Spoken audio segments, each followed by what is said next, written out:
Meus irmãos, graça e paz a todos, estamos aqui para mais uma super dica de leitura para vocês, esse maravilhoso livro que acabou de sair, né, lançamento da Thomas Nelson, do André Daniel Hank, Aqueles da Bíblia, aonde ele vai tratar sobre a história, fé e cultura do povo bíblico de Israel e sua atuação no plano divino.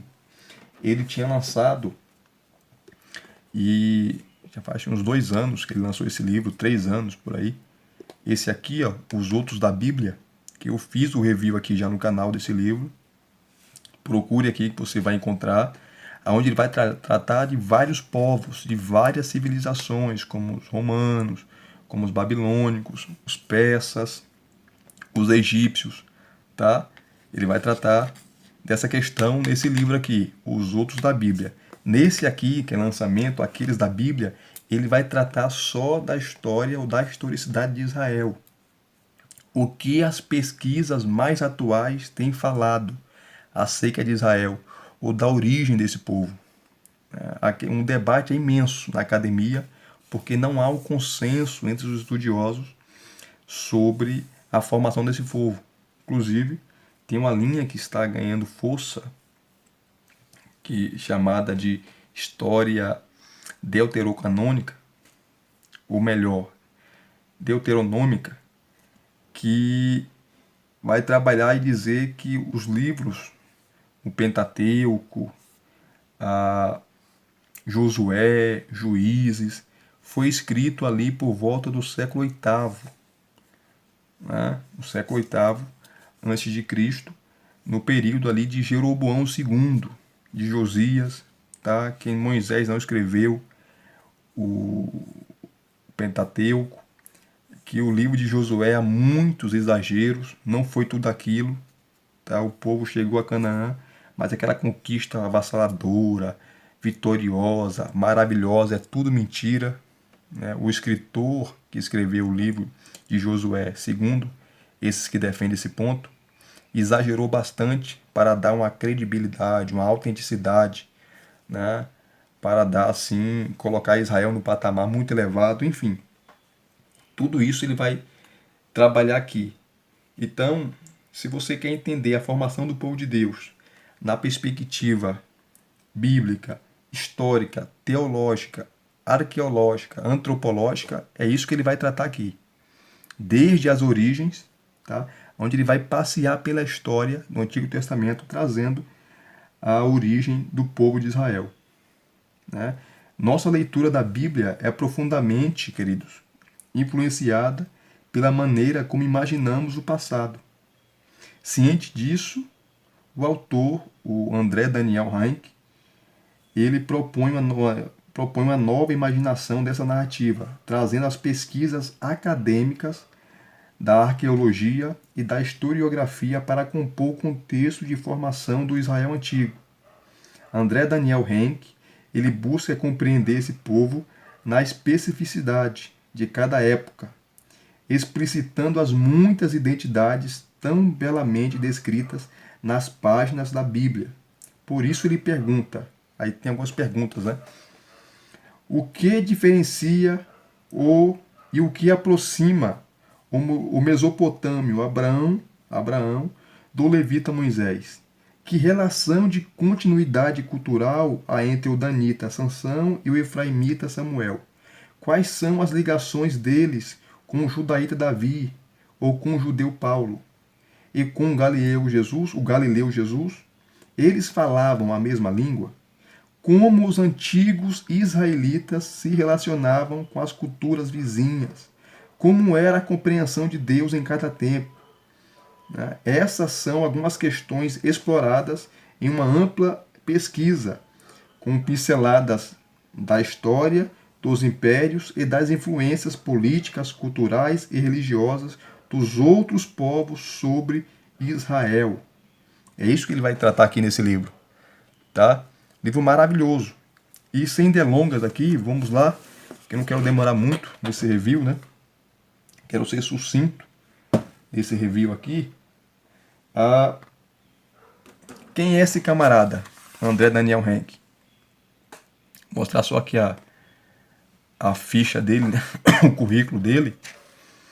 Ele é bacharel em desenho industrial, né? Com especialização em habilitação e programação visual pela Universidade Federal de Santa Maria.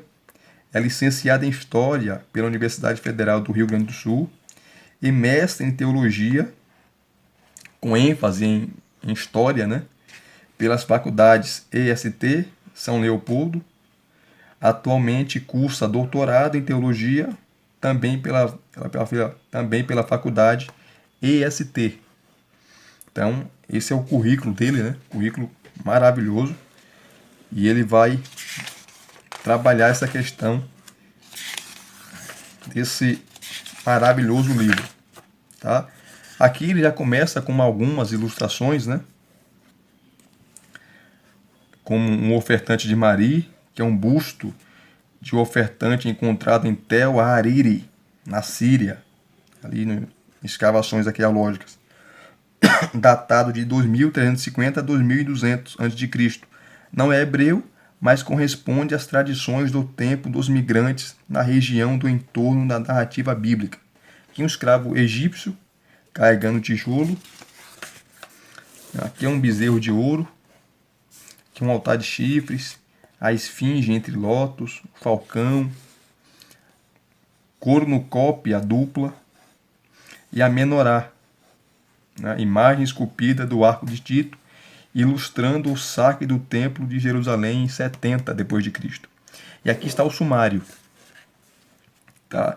Agradecimentos, prefácio, a introdução. Leia a introdução. Vou mostrar que a introdução tem muitos detalhes riquíssimos para vocês. Vou mostrar para vocês a introdução. Depois eu vou mostrar para vocês o capítulo 1 e o capítulo 2.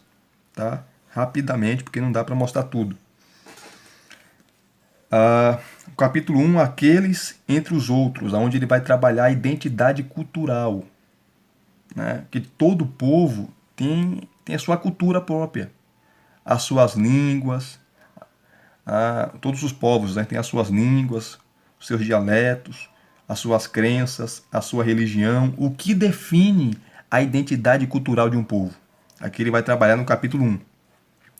O capítulo 2, os migrantes, onde ele vai trabalhar a origem desse povo, de onde veio o povo de Israel, os judeus. Ele vai trabalhar a questão do hebreu, né, dos hebreus, que não era um nome muito apropriado, porque era um nome de desprezo de pessoas de pobres, de miseráveis, de mendigos. Eu vou mostrar para vocês isso aqui. O 3, os escravos, né, que ele vai trabalhar ali aquela questão do Egito, que para muitos historiadores aquilo foi um mito. Israel, o povo judeu, nunca foi escravo de Faraó no Egito, não tem nenhuma prova arqueológica, o mar nunca se abriu, né? Enfim. Aí ele vai trabalhar depois no capítulo 4, os anarquistas, os monarquistas, onde ele vai trabalhar a monarquia, os separatistas, os exilados, vai trabalhar o exílio, os revolucionários, o capítulo 9, que é o último, né? Os oprimidos. Aí vem a conclusão, aquele entre nós, onde ele vai concluir. E as referências bibliográficas. Ok? Deixa eu pegar aqui, rapidamente. Vamos lá. Tem um prefácio, né? O convite para uma conversa madura. E aqui começa a introdução.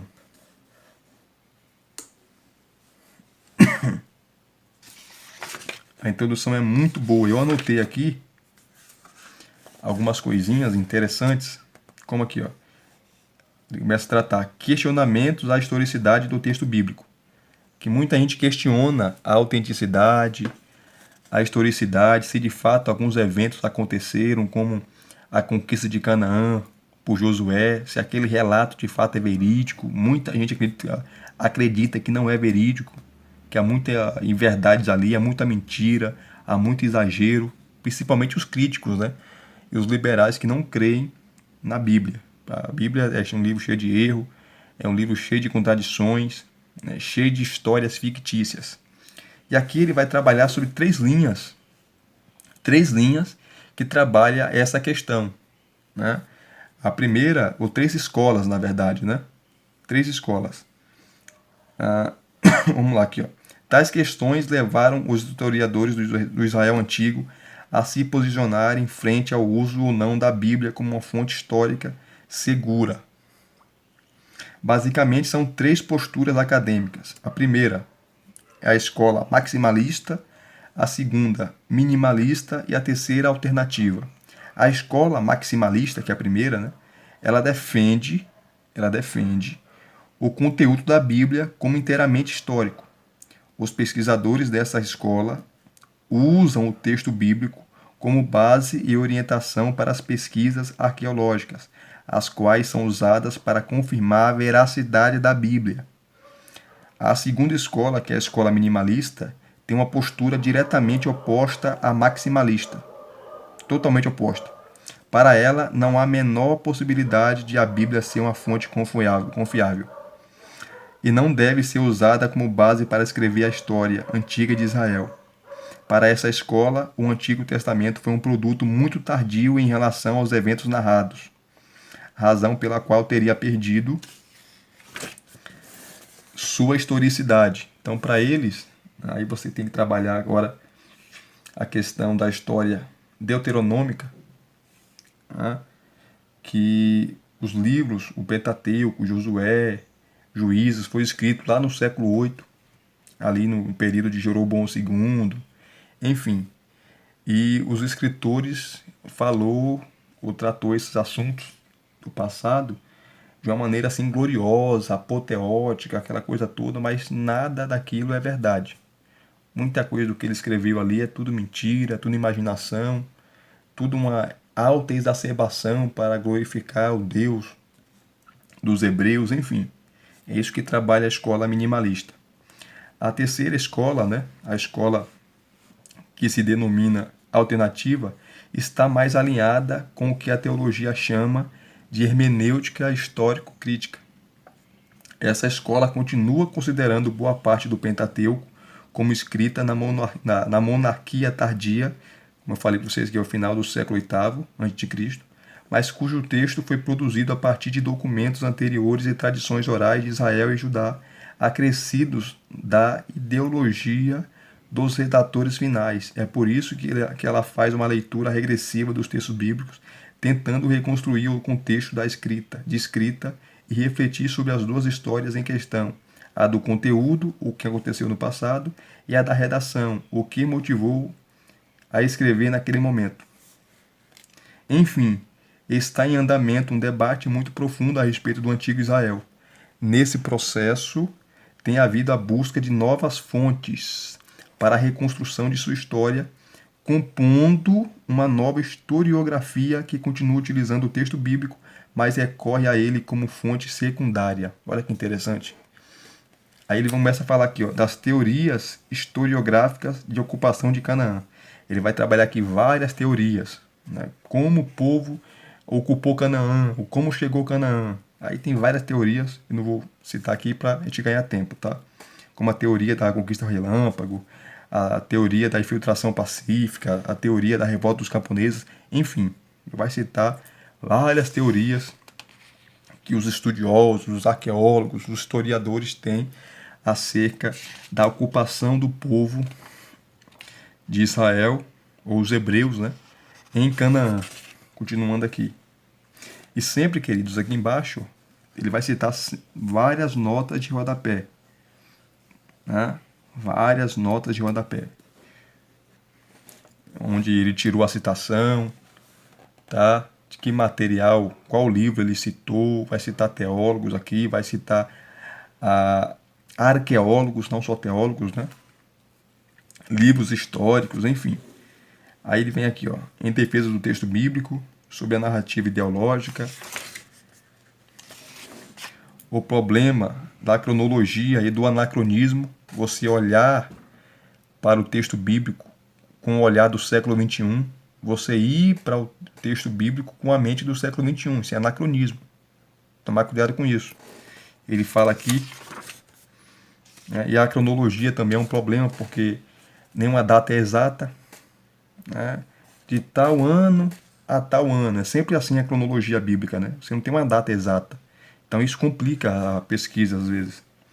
A situação atual das pesquisas sobre esse assunto. Olha só, a introdução vai te dar muita informação só na introdução. A intenção teológica da narrativa bíblica. Vamos lá. Quem foram aqueles da Bíblia? Nesse caso, Israel. Aí vem o capítulo 1. Aqueles entre os outros. Aqui ele vai trabalhar, né, a identidade cultural. O que é cultura? O que é uma identidade? A identidade cultural. Como se identifica um povo, tá? Aqui ele fala aqui, ó, a construção de uma identidade cultural que envolve a língua, que envolve os costumes, que envolve a, as crenças, que envolve a religião. Tudo isso tem a ver com cultura, tá? Se você pegar um dicionário, qualquer dicionário aí, e você for consultar, e você colocar lá a palavra cultura, vai aparecer aí para você, ó. Deixa eu só colocar. Cultura. Vai falar assim, o sentido de cultura é amplo.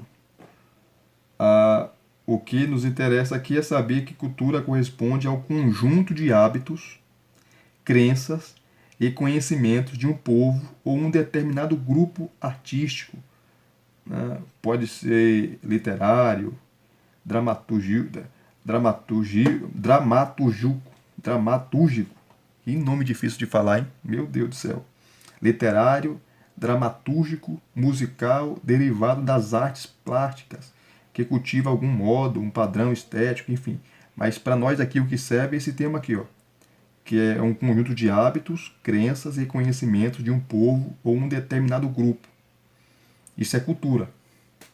É o que ele vai abordar aqui, o André Daniel Rank. André Daniel Rank. É o que ele vai abordar aqui, a construção de uma identidade cultural. Tá? Ele vai definir isso para depois entrar no assunto sobre a historicidade de Israel. Os conceitos de cultura e identidade cultural, a identidade pela diferença, né? A identidade e os forasteiros. Então ele vai ter que definir isso. E definindo isso, você vai entender e você vai se situar. A identidade e a linguagem, a identidade e o poder, a identidade e a esperança, Deus e as identidades culturais, os limites da cultura, né? Vamos lá. Muita coisa. Esse aqui é o capítulo 1.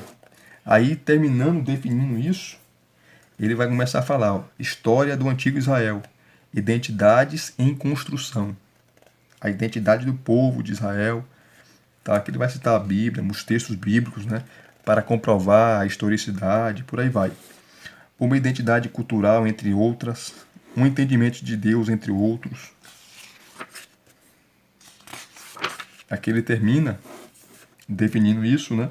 Aí começa o capítulo 2, onde ele vai falar das origens do povo de Israel, de onde começou, de onde veio, os migrantes.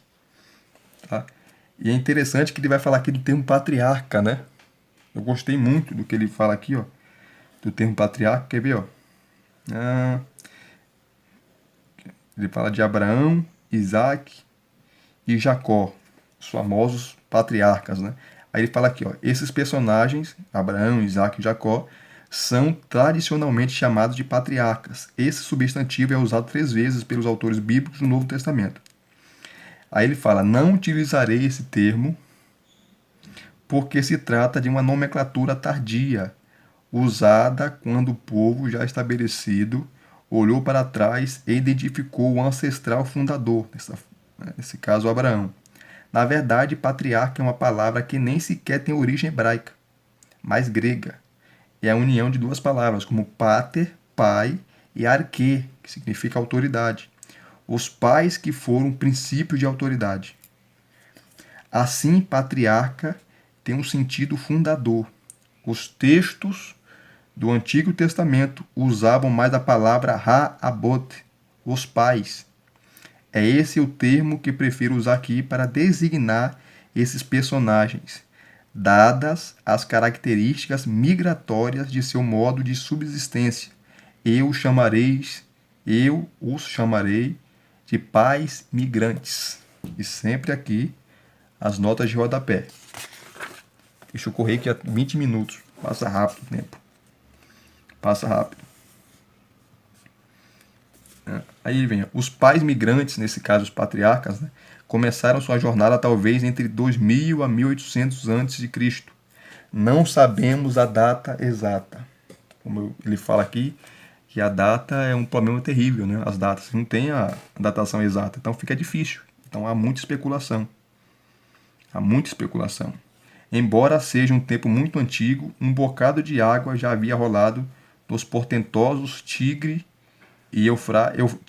Eufrates e Nilo, antes de eles colocarem os pés nas estradas e nos campos do Antigo Oriente.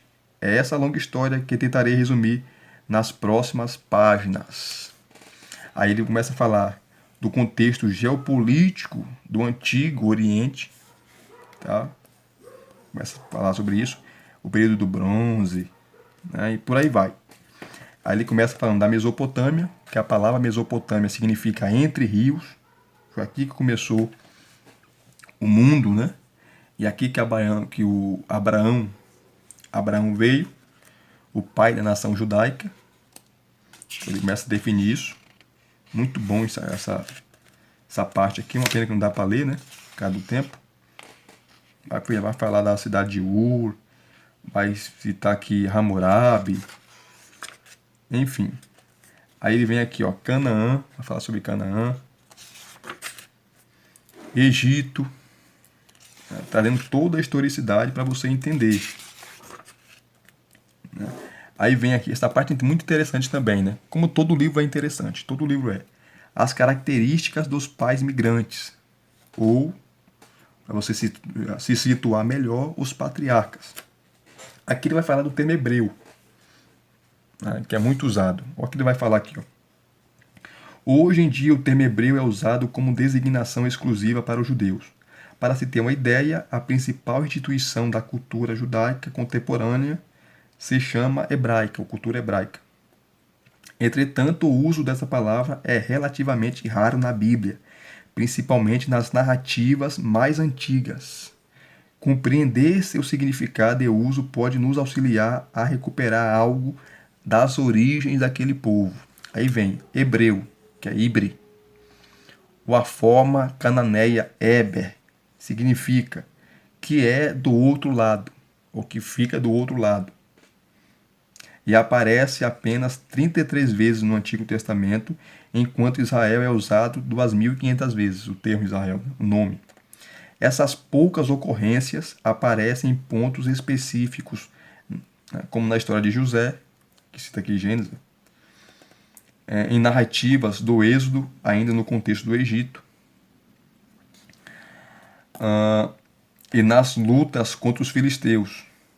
Em todos os casos, a expressão foi usada diante de estranhos ou saiu da boca dos estrangeiros. E sempre denotou humildade pelo lado israelita ou menosprezo por parte dos outros. Hebreu também era usado em ocorrências legais, como Deuteronômio, capítulo 15, versículo 12, para tratar do escravo temporário, talvez por pagamento de dívidas. Eventualmente, a palavra tem certa conotação étnica, mas no conjunto das ocorrências, trata de pessoas de nível inferior, menosprezadas e com baixa autoestima. Ou seja, era uma categoria social. O mesmo se aplicava a outra expressão da antiguidade, os rapiru, em escritos mesopotâmicos e egípcios. Eles não eram um povo, mas pessoas de diversas origens à beira da sociedade, errantes, com direitos restritos, geralmente pobres e eventualmente fora da lei, buscando proteção das cidades em que atuavam como mercenários ou apenas ou apenas assaltantes das estradas. Hebreu não era sinônimo de rabiru, mas ambos eram categorias desgarradas das civilizações e desprezadas pelos grandes centros urbanos do Antigo Oriente. Olha só aqui, né? Então, informação maravilhosa, né, sobre o tema hebreu. Aí ele vai continuando a falar, né, trazendo toda a historicidade. Você entendendo a historicidade, você vai ter o norte e você vai caminhar nessa formação da nação de Israel. Aí vem, ó, as migrações do clã de Abrão, costumes orientais antigos. Olha o que ele vai falar aqui, ó. Deixa eu ler rapidamente. Uma vista sobre os costumes orientais antigos pode ajudar a compreender a experiência dos pais migrantes, ou dos patriarcas, né? Alguns fatos chocantes para o leitor contemporâneo eram bastante comuns na antiguidade. Um deles é o casamento com a irmã. Lembrando que Sara era irmã de Abraão. Era comum. Minha irmã ou primas. Abraão afirmou duas vezes que Sarai era sua irmã. Ele pode ter se casado com uma filha adotiva de seu pai, conforme o costume urrita, a de Ur. Isaac se casou com a prima Rebeca, a qual também afirmou ser sua irmã. Outro fator típico desse tempo era a adoção de um escravo ou estrangeiro para cuidar do idoso até a morte, recebendo sua herança. Abrão parece invocar esse costume ao mencionar Eliezer de Damasco como mordomo da casa. A escolha de mães de aluguel para gerar um filho era a prerrogativa da esposa, nunca do marido. Razão pela qual foi Sarai a escolher a serva para dar um filho a Abraão, nesse caso Agar. Também é curioso o comportamento de Labão ao tratar de duas negociações de casamento, o de Rebeca com Isaac e mais tarde das suas filhas com Jacó. No caso da irmã, ele pediu o consentimento final de Rebeca. No caso das filhas, entregou-as a Jacó sem perguntar a opinião delas. Isso reflete a tutoria do irmão ou do pai sobre a mulher, segundo os costumes locais. Interessante, né? Esses dados jurídicos demonstram a adequação dos pais migrantes a um tempo e um contexto anteriores à lei mosaica, pois nada disso consta nos estatutos da Torá, ou do Pentateuco. Muito interessante isso, né? A língua dos pais migrantes. Né? Que língua os patriarcas falavam? O Deus dos pais migrantes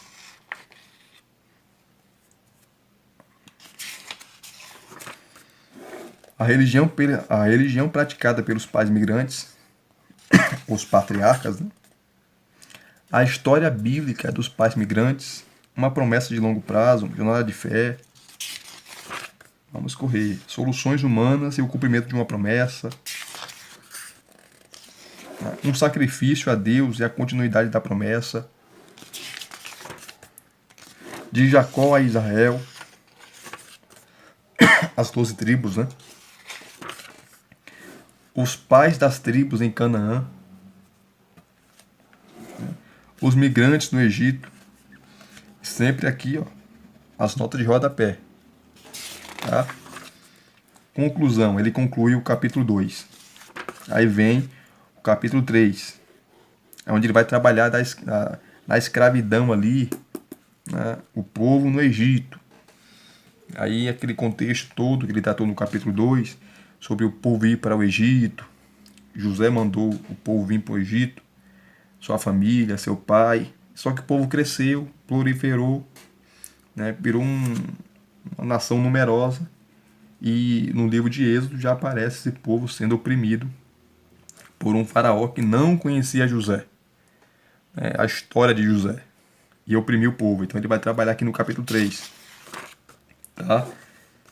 E assim ele vai trabalhando o contexto cultural, o contexto histórico, o contexto teológico, o contexto arqueológico, o contexto antropológico, de toda a estrutura ou a historicidade de Israel no Antigo Testamento. Eu vou parar por aqui porque já estamos já com 30 minutos. Tá? É muita coisa para falar em pouco tempo, mas creio que vocês, eu sintetizei bem aqui aquilo que eu queria passar, as informações que eu iria passar. Então, é um livro maravilhoso, Aqueles da Bíblia, de André Daniel Rank. História, fé e cultura do povo bíblico de Israel e sua atuação no plano divino. E se vocês gostaram de mais uma dica, de mais uma super dica de leitura, deixa aqui nos seus comentários se vocês gostaram, se vocês não gostaram. Deixe o seu like, não esqueça do like. Se inscrevam no canal se você não é inscrito e acionem o sininho para receberem todas as notificações, ok? Muito obrigado mais uma vez pelo seu carinho, pela sua atenção e pela sua disponibilidade. Graça e paz a todos. Até as próximas dicas e exposições de obras.